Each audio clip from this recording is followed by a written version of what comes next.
Today's objective is to be able to solve literal equations by isolating the specified variable.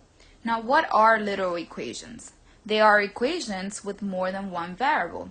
So where before we were used to seeing equations that would only have one variable, or maybe multiple terms but with the same variable, so it was usually x or usually just one letter that we saw, today our equations will have at least two different variables. So it could be x and something else, it could be two different letters, three different letters, so on and so forth.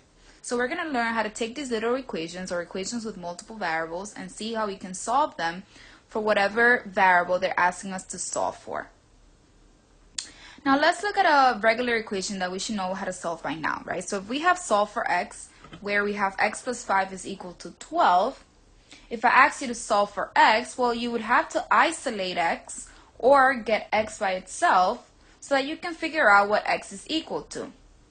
So we would do whatever we need to do in order to get x alone on one side of the equation and send everything else to the opposite side. In this case, we would use our inverse operations to move the 5 to the other side. I see that 5 is being added to x, so if I wanted to take that 5 to the opposite side, I would subtract 5 on both sides, and that would give me x is equal to 7, because 12 minus 5 is 7. Now on the right hand side, I have solve for a, but now I have a plus b is equal to 3. Well, we're actually going to do the exact same thing that we did in the other regular equation, where we're going to use our inverse operations to get that variable that we're solving for by itself. Now, in a literal equation, like I said, you're going to have more than one variable. So first you want to make sure you know what variable you're solving for. In this case, it tells us to solve for a. So if I'm solving for a, that means that I need to get a by itself. I need to get a alone. And if we want to get a by itself, well, we want to use our inverse operation, just in like the other example, to get everything else to the opposite side. So right now, if I have a plus b, well, that positive b is acting the same way that that positive 5 is acting on the left-hand side here. I'm adding b to a, so if I want to get a by itself, I'm going to do the opposite and subtract b from a. But in all equations, whether literal or not, we have to do the same thing on both sides always. So I'm going to subtract b on both sides. Now in this case, b minus b is going to cancel out, so we're going to left with a, which is great because that means we have a by itself. And on the other side, we have 3 minus b. Now the only difference between the red and the green is that when we did 12 minus 5, well, we know what that is. We know 12 minus 5 is 7. But when we do 3 minus b, because 3 and b are not like terms, we don't have a specific value for that. So 3 minus b, when we write our answer, is just simply 3 minus b. If you can't add or subtract or do any of the operations with two things when you are solving these literal equations, you are simply going to just bring those terms down. So I brought down my 3 and I brought down my negative b or my minus b. But this is great because a is now by itself, which means I've solved for that variable. So nothing about what we've done has changed in these two equations, where one was a regular equation and the other one was literal. We've used our inverse operations so far in order to bring whatever was not the variable that we're solving for to the opposite side. Now let's look at some more operations. Again, on the left hand side, I have a regular equation. I have 3x is equal to 8, is equal to 18, where there's only one variable, right? And I'm solving for x. And so in order for me to get x by itself in this case, I have to get rid of this 3 because it's the only thing that is on the same side of x. And again, the only way that we can get rid of things and we can get these variables by itself is by using our inverse operations. Well, 3x, I know it's the same thing as 3 times x. So if I want to get rid of that 3, I have to use the inverse operation of multiplication, which in this case is division. So I'm going to divide by 3 on both sides, and I'm going to get x is equal to 6. Now on the right hand side, I have solve for b in the equation ab is equal to 5.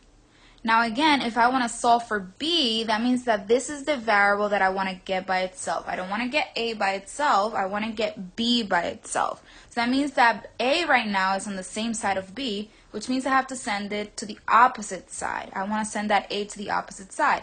And again, the only way that we can move things from one side of the equal sign to the other in any type of equation is by using our inverse operation.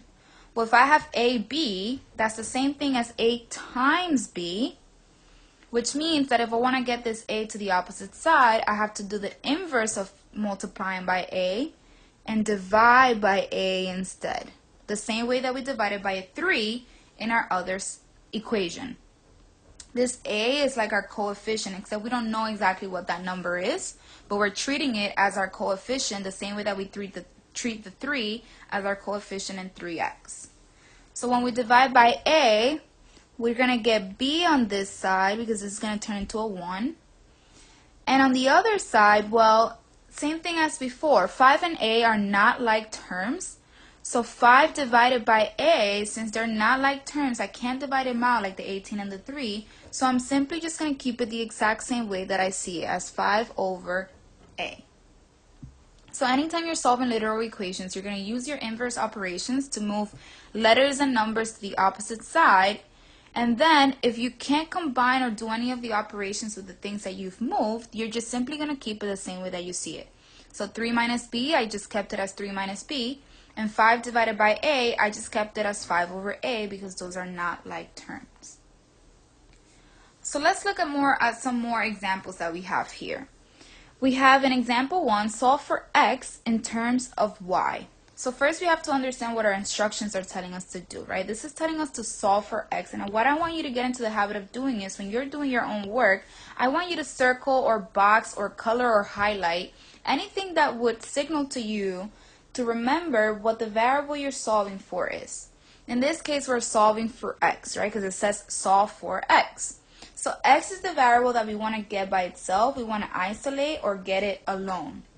Now, when they tell you solve for x in terms of y, this in terms of y just means that whatever you're solving in terms of has to be on the opposite side, right? So if I'm solving for x, everything else, including the y, has to be on the opposite side.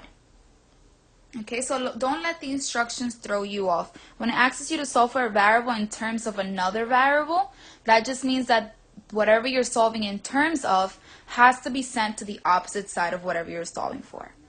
So in this case, I'm solving for x, so I'm just going to look to see where my x is, and I see that my x is right here. So if I have 3x minus 5 is equal to y, and I'm solving for x, that means that I want to send everything else that's on the same side of x to the opposite side. So I need to send this negative 5 to the opposite side, and then I have to send that 3 to the opposite side as well. Y is already on the opposite side of x, which means I don't have to worry about moving that variable. That variable can stay right there. It's not bothering my x. So in this case, what I want to move first is this negative 5. So I'm going to add 5 on this side, and I'm also going to add 5 on this side as well. And so we're going to get 3x. We're going to bring down our 3x just like we would in a regular equation. Negative 5 plus 5 is going to cancel out. We're going to bring down our equal sign, and on this side I have y plus 5. Now again, y and 5 are not like terms. I cannot just add those two things up. Y plus 5 is not 6 or 7 or 10 or any other number. Since I don't know what y is, y plus 5 is just simply that, y plus 5. I keep it the exact same way I see it since I can't do anything with those two things. So now I have 3x, and I know this is the same thing as 3 times x. So if I want to get rid of that 3, I want to get rid of this coefficient, I want to divorce this couple now, I'm going to divide by 3 on both sides, and we're going to see what we get. Well, 3 divided by 3 is just going to give me 1x, or x, which is the same thing. I'm going to bring down my equal sign. And now I have this big fraction here, y plus 5 over 3. And again, y plus 5, I don't know what that is, so I just can't add them and divide by 3. I can't do anything with these 3 terms here, so I'm just actually going to keep it the exact same way that I see it. I'm going to keep it as y plus 5 divided by 3. And so now x is by itself, just like my instruction asked me for, and y is on the opposite side, 5 is on the opposite side, and so is 3, which is what the other part of our instructions asked us for, which means we have successfully solved for x. Let's do one more example. So here I have solve for x in terms of a, b, and c. So again, the first thing that we want to do is make sure we know which variable we're solving for, because in literal equations, we can have multiple variables. In this case, I'm solving for x, so I need to get that x by itself or that x alone. And then the other part is telling me solve for x in terms of a, b, and c. So this is telling me a, b, and c have to be on the other side of x, or on the opposite side of x, okay? So first I'm just going to locate where my x is. I see that my x is right here.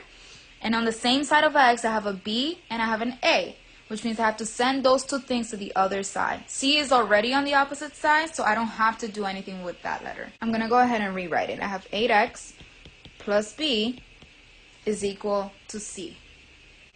So if I'm solving for x, I have to move this b to the other side, and I have to move this a to the other side. And again, we're going to do the same thing that we would do if this were an equation that had numbers instead of more letters. I'm going to start by either adding or subtracting something, and then I'll divide by the number or the letter that is next to the variable I'm solving for. In this case, I'm going to start by bringing this b to the other side. Again, this b is being added to ax, so if I want to bring it to the other side, I'm going to subtract it, and I have to do that on both sides of my equation. And I'm going to get 8x, this is going to cancel out, is equal to, again, c and b are not like terms, so I can't give this a value. I can't say this is 5 or 6 or 10 or 11 or whatever.